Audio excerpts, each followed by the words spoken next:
how to find Roblox user ID on mobile. So first, what you want to do is just open up your browser, then go to the Roblox website. Once you're there, just simply click on the hamburger icon on the top left, then click on your username or your profile right here. Then wait for it to load. Once your profile is loaded up, just simply click on the address bar or URL bar on the bottom. So it might be on the top for you, but for me, I have it on the bottom. So just simply click on it.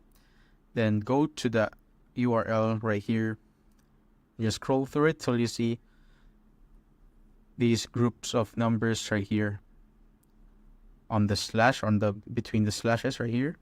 And simply copy those numbers. So I have mine right here. Oops, I'm just gonna go back and reload it since.